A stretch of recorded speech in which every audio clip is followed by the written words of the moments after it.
Hi, thank you so much, Emmy, and I also want to thank Kathy and Paloma for including us as part of Print Austin.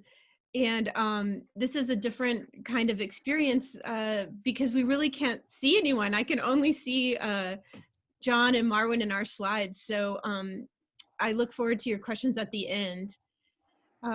So I guess the way that we wanted to approach talking about this project was that we each would sort of give our own experience because it's such a complicated, multi-layered project. And essentially, we were able to use the model of a print exchange as a way to use the museum space as a way to tell indigenous history that isn't told, that's largely hidden. So, Emmy, I'm just going to call out next slide, I guess. During my time teaching at University of North Florida for 15 years, there was a call in 2008 to contribute educational programming for the celebration of a city in St. Augustine, the 450th year. So next slide. And there were several $1 million set aside for educational programming, but none of it included the history of the indigenous people that were imprisoned in St. Augustine. Next slide. And so the city was funding the Spanish and the French colonial history. Next slide, which is really apparent if you visit there. So you'll have the Spanish conquistadors, next slide, and you can go into Fort Marion and see all kinds of activity, but what isn't represented there and what I was so upset about was the history that I reached out to John and Marwin for, because if you get a bunch of angry printmakers together, they're probably gonna make a portfolio exchange or some other event. So next slide. And the significance of Fort Marion and St. Augustine cannot be overstated. Next slide. But only about 10% of the people in the United States understand that the imprisonment method developed in Florida by Lieutenant Pratt was institutionalized as part of the off-reservation boarding school policy that ran in the United States until the 1930s. So this is an image of a Lieutenant Pratt on the right. Next slide. And the story of St. Augustine includes many different Native people. The Chiricahua Apache, Cheyenne, Comanche, Kiowa, Arapaho, Caddo, and the Seminole people were all imprisoned in St. Augustine. This is a train map that shows the pathway of the first 72 Cheyenne, Kiowa, Comanche, Caddo, and Arapaho leaders that were forcibly taken from Oklahoma and transported by train all the way across to Jacksonville. They were transferred onto a ferry and then imprisoned in St. Augustine. Next slide. And it was at Fort Marion that Pratt developed methods of control that define a century of government policy. And it was through the next slide, through the assignment of military uniforms, cutting of hair, religious worship, Western reading and writing lessons, and the making and selling of tourist guides. Now, this forced assimilation is used as a political strategy that defines the total eradication of a culture, of one culture by another, by force. And that this project was just one effort to try and make sure that this history did not once again go untold. But please know that this is such a great, expansive piece of American history that not single one of us, no work of art, no single artist was going to be able to carry this history alone. Next slide, please. So it's here that Lieutenant Pratt coins the phrase to kill the Indian to save the man. And he uses these images to try to show this forced re-education and then recruit children in the Indian territories of Oklahoma so that the same next slide, that these same military methods are carried out that resulted at Carlisle. And the entwined histories of American Indians as prisoners and as boarding school students is generally not known or interpreted. So the first slide here is listed as the Kiowa prisoners. So these are the first 72 men that arrive at Fort Marion in St. Augustine. And then the next photograph is after, now they're labeled as the infantry. Next slide. And that this is the method that is used at the most central boarding school example at Carlisle Indian School in Pennsylvania, where Lieutenant Pratt carried out these methods on thousands of children.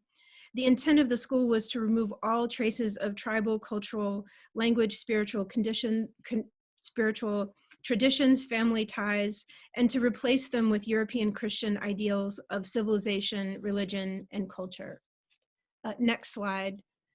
So it's in Fort Marion in St. Augustine that Pratt is really trying to put together and create this method through photography.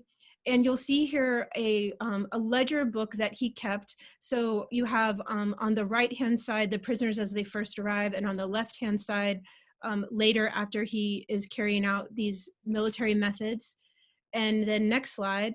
In the center are ledger drawings, which were kept to document the journey. And this particular set of drawings was kept by Lieutenant Pratt, and he had requested these drawings to be made. And as you go through this set of drawings and you see the narrative that's typed over it, it feels very much like the narrative has been imposed by Pratt himself. Next slide. And you can just sort of scroll, actually, Emmy, if you're willing, just to scroll through these next couple together. So it's the tracing of the train ride from Oklahoma into St. Augustine, where eventually they are taken by ferry, and then here is the fort. And the artist, or the person who is attributed to these drawings, is Atoli Donma. And that name has been researched, and the pronunciation is lost, but it has been researched, and that is the Kiowa, the current Kiowa pronunciation. Now, 10 years later, after the first 72 men, there are 530 Chiricahua Apache men, women, and children. Next slide. And these are Geronimo's people. And here, instead of just the 72 men, you have an overcrowded imprisonment that also includes the women and the children. And next slide. And this is, Geronimo was so beloved that they actually took him even further south in Florida to Fort Pickens, because they were pretty sure that he would escape, or someone would help him to escape. Next slide. And you can actually flip through these next through slides. So this is tracing the children the Apache children who were taken right from St. Augustine to Carlisle Indian School. And then next slide. And where they're given skills or meant to be trained to carry out things such as roofing and farming. And there's an entire, there's so much information and lots of stories you can find about what happens at Carlisle and all of the boarding schools. Next slide. And it's just, again, this history that it needs to be told, and that was going to be left out essentially in this celebration of the city of Florida. Next slide. So back in the city of St. Augustine, right by the fort, next slide, is Flagler College Gallery. Next slide. And they were the only ones who allowed us to have this exhibition. So we were meeting with members of the city to try to explain and promote this exhibition, and we were told that it didn't align with the civic tourist mission, and that we couldn't have it. So we literally had to sneak this exhibition into the narrative, and we were able to do that through the gallery and through Flagler College, which we're very grateful to. Next slide. So the artists that were invited were asked to respond to and to metaphorically retrace this history, to respond to the experience, to create individual works on paper that were the same dimensions as the ledger drawings themselves. Rather than, editioning 72 works, it was just single works that were submitted. And then both native and non-native artists were invited in order to share this American history. Some artists were learning it for the first time, and then some of our artists are descendants of this history. Next slide. And I just want to talk about one specific work by Harry Mithlo. And Harry and Juanita Mithlo, who I want to make sure that we honor Juanita Pataponi today, because we have lost her during this this time. But Juanita and Harry really gave us both permission and the responsibility to carry out this project, which was incredibly important in order for us to take on this enormous task. Next slide. So this is Harry's image that was part of the exhibition, and it's responding directly to the walls of the fort themselves, where you can still see today images of very light drawings of the Chiricahua Apache fire dancers. Next slide. And there's also a Kiowa calendar right next to this portrait of Lieutenant Pratt. And next slide is the Kiowa calendar. So you won't find any educational programming at the fort, even though it is federal land, but you will see directly on the walls these inscribed drawings, which they've unfortunately labeled graffiti. So there's so many problems around how this information is either not presented or is presented in a way that doesn't honor what's actually there. Next slide. And really, this is my last slide, and this idea of well, I'll just end there. But thank you so much for letting me talk about the project. We do have a catalog that will give you lots more detail about the specific history and the artists who were part of the project. And I'm going to turn this over to John and to Marwin. Thank you, Emily. The next slide, which would be a beadwork, it would be all orange. Yeah, here we go. All right, awesome. So I got a lot of slides. I'll go very fast, but here we go. Let's go back to so I'm originally from Lawton, Fort Sill area of Oklahoma, and I grew up on tribal lands. And the slides are moving on their own, which is unique. So. But I grew up doing beadwork, and Mountain Scott is a central component to where the Kiowa, Comanche, Apache, Cheyenne, Arapaho people came from, were living at, but were removed and moved from there. Next slide, please. And so Mountain Scott, this is the present day. That was a picture from the 1800s. And this is a slide that Emily showed of at Fort Sill, and you can see the depiction of Mountain Scott. So I grew up right down the road from this mountain, and I learned how to do drawing from my grandmother's beadwork. She learned how to do beadwork from boarding schools. So next slide, please. So Fort Sill, Lawton, is the largest field artillery military base in the United States. It's also known, let's go back to the helicopter one. It's also known, if you could pause it there, it was built as a military fort to imprison Geronimo, St. Diday of the Kiowa people, Geronimo of the Chiricahua people, Quanah Parker of Comanche. And it's also known for the beginning of where this exhibition started. And three things I want to remember. Fort Sill is a military base. It was used to capture and hold Native people, forced removal. And then Fort Marion is also another military base set up to capture and hold Native American people by forced removal. Fort Marion is an indoctrination, cultural simulation space. And then Carlisle Indian School was a boarding school where that assimilation process was to push into the mainstream society. This is Ruth Ann Godali's print. Go ahead and keep going forward. And Emily mentioned Juanita. Next slide, please.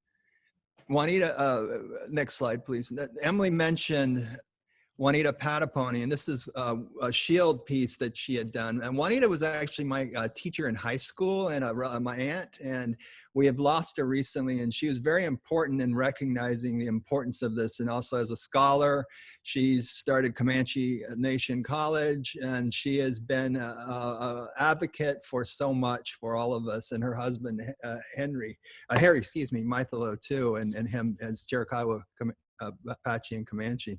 Next slide, please. And this is at the Chris Elbert Art Museum in Flagler College. This is an installation shot, and I'm going to talk a little bit about the show and installation shots. And so this is sort of the setup. Go ahead and do the next slide.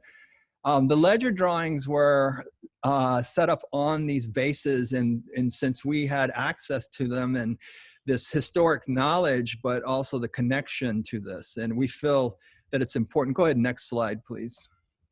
To remember, but any other way, be inclusive. And so inclusive, allowing the idea of history and what it means. And like, to me, history is everybody's responsibility. And so asking those questions about it. Next slide, please. So the images, this is some panoramic imagery of the exhibition. Next slide. We're getting into Oklahoma. So this is Horse House. This is my print, and it's referencing spiritual significance on the left side, and moving into this idea of acculturation and in the spinning wheel of a flower shape and a house. And next slide, please. So that idea of lost, remembering, and moving forward, and also honoring. This is an image I took in grad school years ago of Fort Sill. I love this, help preserve our heritage, do not climb on the weapons, and this whole notion of the historic violence that revolves around it. And Harry Mithlo's image is next. Go ahead, next slide. Harry Mithlo's image of the Apache dancers and spirit dancers. Next slide. So referencing, as Emily said, this is the artists that were participating in the Oklahoma well, they were in this exhibition, but they lived in Oklahoma, and some descendants, direct descendants, which Marwin will talk about. It was an honor, that's Juanita there by Emily and Harry, and so it was an honor to be able to bring this back to actually the first museum I ever showed at as a kid was the Great Plains Museum in Lawton, Oklahoma, and to have something there on this scale that is historic, but also honoring our people. Next slide. This is Emily Arthur's piece, and she has talked about the history of Carlisle and the importance of it as a place, but the spirit of that place is potent, and the power of this image and the image that we see and the idea of the multiple and how it references is so important for many people, but particularly the descendants who come from boarding schools and how boarding schools have affected us. Next slide, please. We know we've all heard the phrase before, the historic one, kill the Indian, save the man. And this is by Jenny Schmidt. It's reversing that, kill the man, save the Indian. And again, back to the idea of history and the importance of it, and how it's everybody's responsibility to kind of question and ask those questions. And I just love this print. Next slide. Now we get to Carlisle, and at Carlisle, as Emily pointed out, it was created as a industrial school for Native people to basically learn ways to acculturate into white American society. Next slide, please. And there's a lot of historic, I mean, you can look all this up. I found this image of printmakers making prints here. Native people making prints. So that's a very empowering image to me, but also unique because it's relationship to proliferation and what's being proliferated and how it's being used. Next slide, please. And then we're getting to the end of the exhibition here, and I'm going to turn it over to Marwin. And so this was important for us to be there. There was a lot of, we had panel discussions, and next slide, please.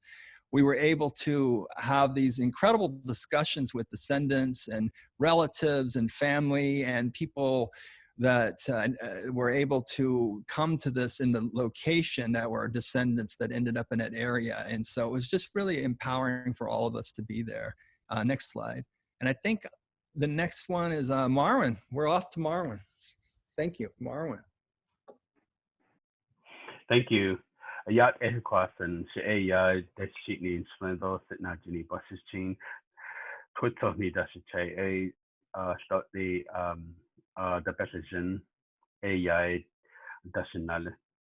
Ik had land the additional the ashi start the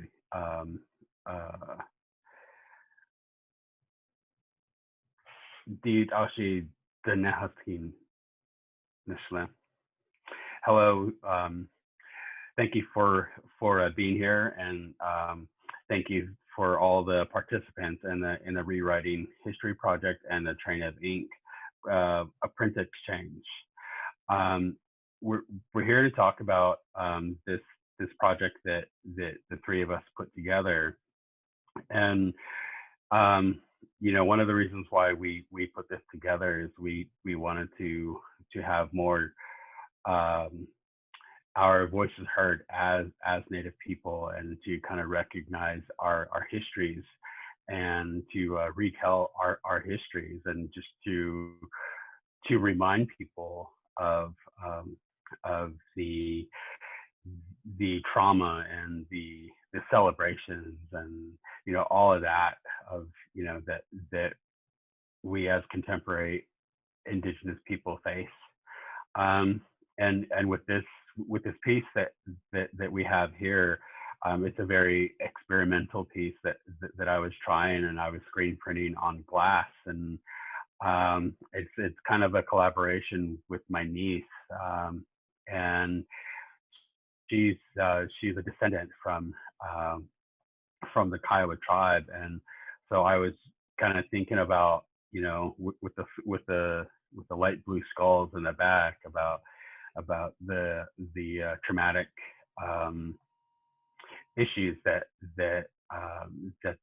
her great grandfathers and great grandmothers have faced, and with this with the skeleton, and then also with the current chiefs just kind of sitting there, and above that is her drawing of herself. And so I thought I would kind of include this in this show for the ReRiding Histories. Next.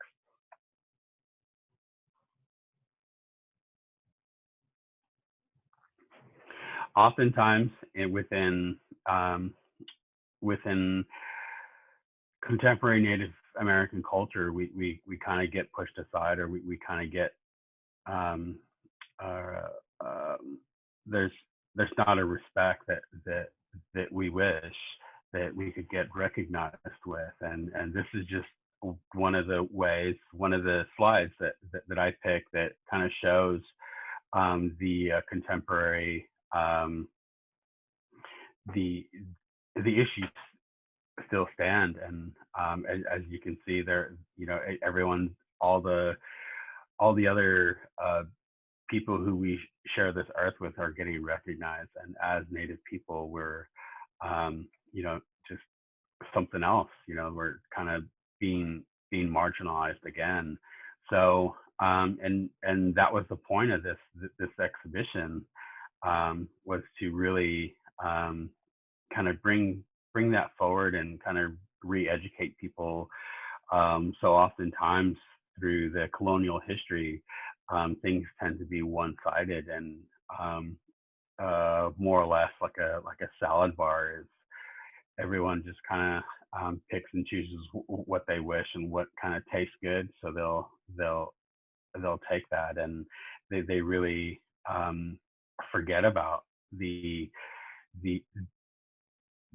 traumatic things that have happened, and throughout history, throughout Native American history, is filled with trauma and the effect of the mental and physical abuse, and a lot of it was through displacement. You know, being relocated. Sorry, being relocated from our original homelands, and it really disrupted the relationship to the land that we have. And to the environment. And with this displacement, we've suffered a lot of identity loss and the loss of language, and the loss, and our belief systems really got challenged. And then also, we've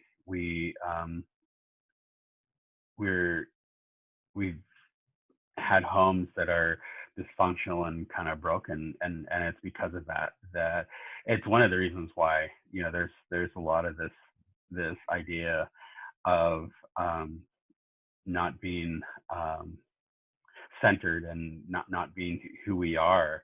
So next slide. So the first piece I'm going to talk about is within the Train of Ink show. It's my piece. I'm Navajo from New Mexico, and the piece is titled "Traumatic Journey." It's a screen print mixed with images of diabetes, which we have faced. And when I was doing my research on diabetes, I found the first case of that was ever recorded here in Oklahoma of diabetes was when the warriors who were taken off of the land and taken to St. Augustine, who then were forced to kind of adapt to that way of life, being on the beach, being in this land that they didn't know, they didn't have anything about, they didn't have any resources. And then when after that journey, they were brought back home, and they had diagnosed them with diabetes, and it was because of that loss of land and that connection to their traditional ways. So I've included the scissortail, which is a Southern Plains bird that kind of comes in every spring and kind of stays in the Southern Plains till late fall. And there's recognition of the heron. It's a water bird, so they kind of guide us to water, and and thinking about water, how water is life for us as well. And within the layering, there's a lot of stars, which we kind of recognize as the stars being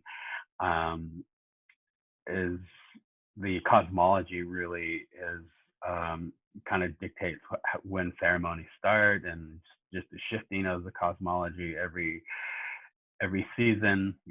A lot of is based off of that. And so there's these elements that I'm kind of weaving together to create this composition. So next slide, please. This slide is I'm going to talk about is from Edgar Heap-of-Birds. He's from the Cheyenne Nation, and this piece is titled "For My Grandpa, Many Magpies." And Nimsham is a monotype, and same, and what Edgar had explained is Nimsham 3 times is considered a cry or a longing for his grandfather, and his grandfather was one of the ones who was taken to St. Augustine during that time, and his grandfather died and was buried out at St. Augustine. And later, as we were opening up the first exhibition, we were talking with Edgar, and he had mentioned that he had went out and he wanted to kind of recognize the ancestors who were there, and recognize his his his grandfather. So he went out there and kind of gave offerings to this and to the people who are there. So it's kind of one of those things is that we do in the land acknowledgements as we kind of travel throughout the world. We kind of think about the people who are there and the histories that are part of that land, and just having and I think what he was thinking was that, once we acknowledge the land and acknowledge the ancestors there, that I think one day having, public art pieces that would acknowledge what has happened there within that space, and that the Fort Marion was, it's it has a history, and it's not a very well documented history. There were a lot of people in prison there, and when we had our opening there, no one acknowledged that. Not even the state park had anything, no plaques up, and so it kind of became a real important step for us, and just kind of working with them, and working with the artists who were there, and all of the artists did magnificent jobs. They researched it, and they really had these compelling stories that they made work about. So next slide, please. This piece is Brent Greenwood. He's Chickasaw and from the Ponca Nation. It's called Dysfunction Junction. This image is drawn in ink and watercolor on ledger paper. And if I'm correct, this is ledger paper that is back from the 1800s, that he came across and kind of bartered for. So this image is of two younger people who are about the same age that when around school age, and this is kind of a piece that kind of reminded me of when we ended our tour. Our last exhibition was in Carlisle Indian School there in Carlisle, Pennsylvania, and a lot of our language was really lost through this process of the boarding schools.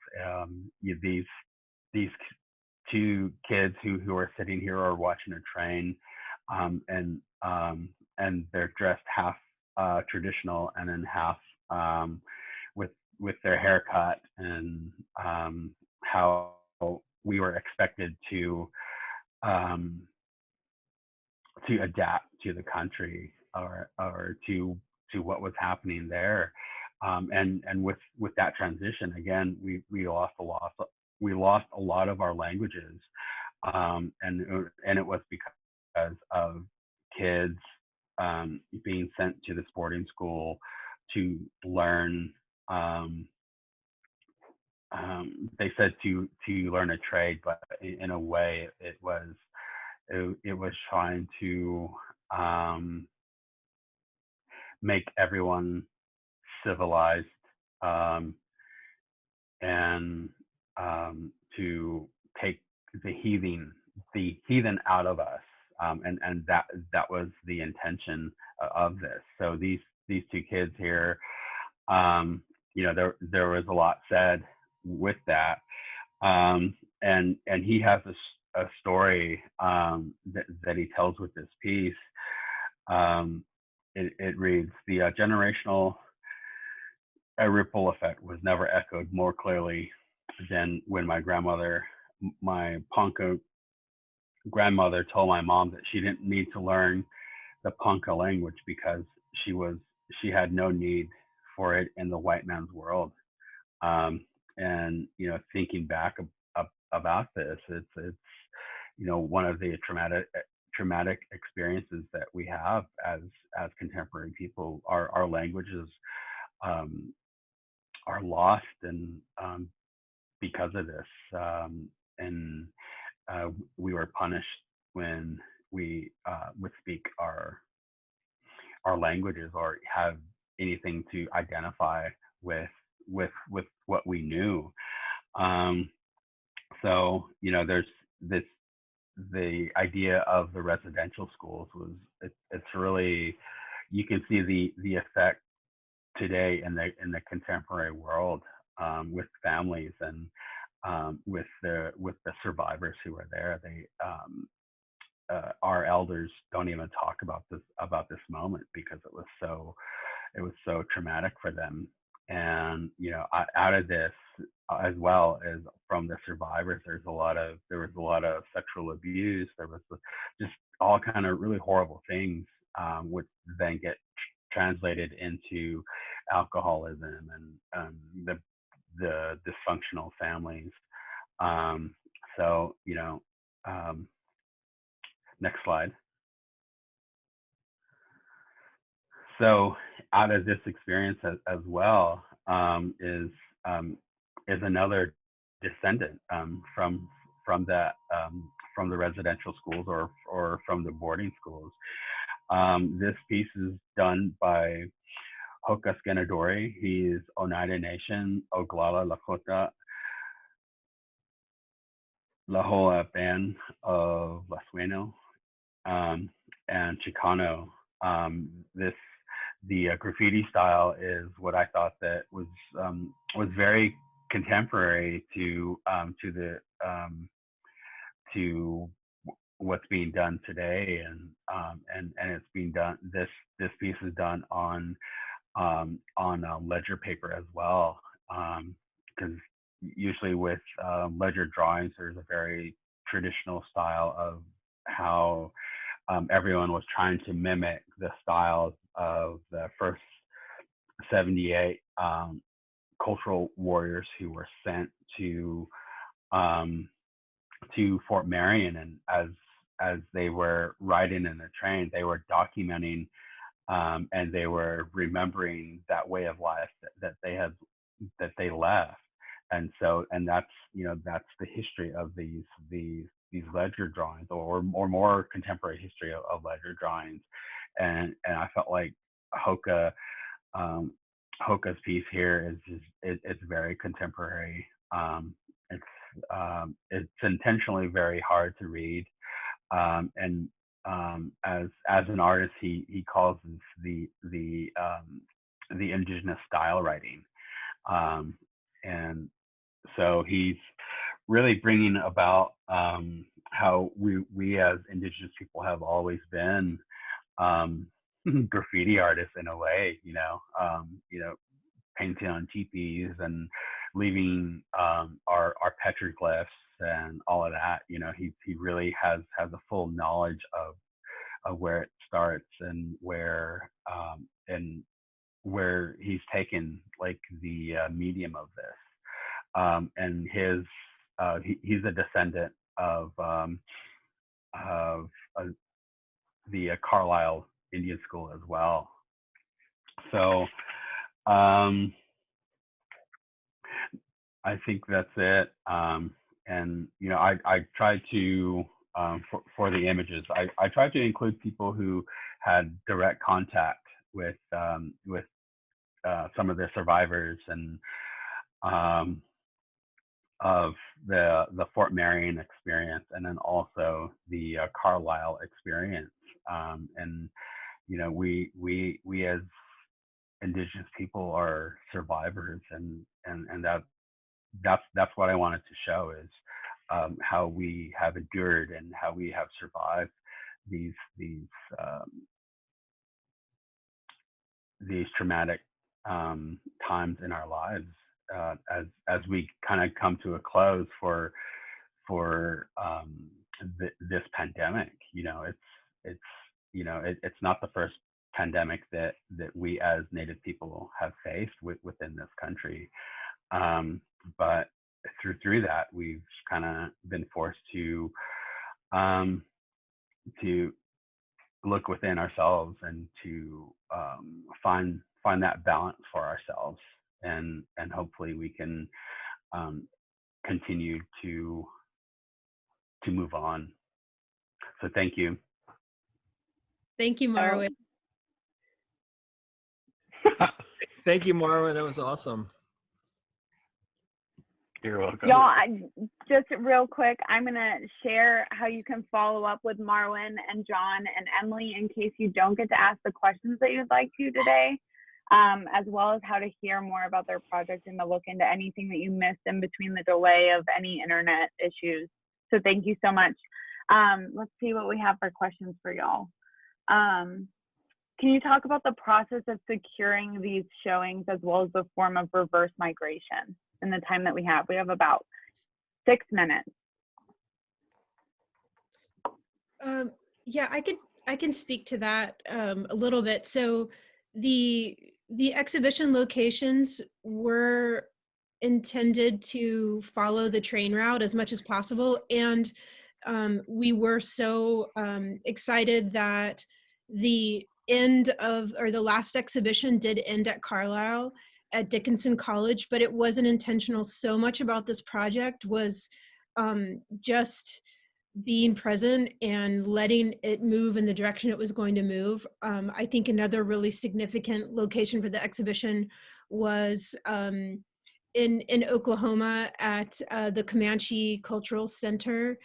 And so we were really open to whoever wanted to show the exhibition, and yet we did send out proposals to states in which this history took place or where the train moved through that state and there wasn't any history currently. And that also helped us to make selections around our artists so that, again, this history would be living, that it would be told, whether it was through an educator in the classroom, through an artist in a portfolio or an exhibition, or through the actual community exhibition taking place in a library or gallery or something like that. The very final exhibition that took place at Dickinson College was part of an annual boarding school reconciliation exhibition, and it was also a really important exhibition for Shan Gosshorn, who had a series of really beautiful baskets. She was a member of our project, an important artist and really close sister and friend to all of us, and she has also passed away during this project. This project started in 2008 and finished in 2018. So there's a lot that took place in terms of the relationships that were formed and things that were totally out of our control that we feel really honored to have been included and to have been a part of that.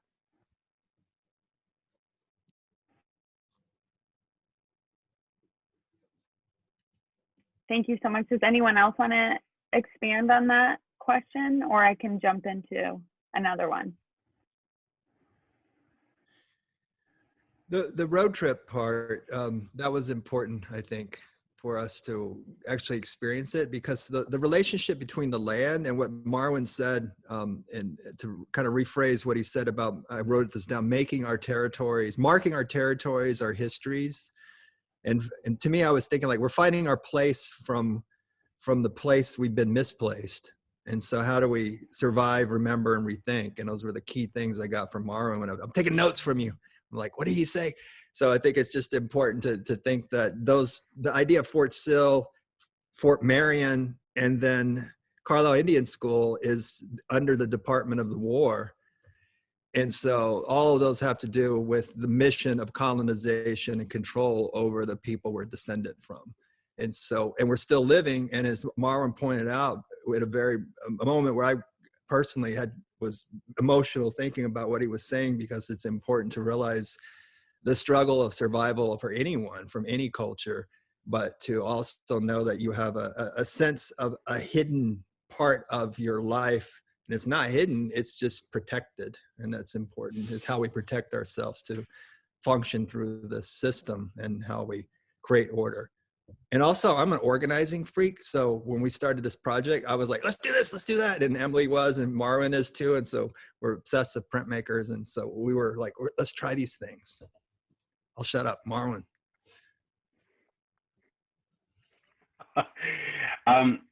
You know, with my understanding that this was, we had secured the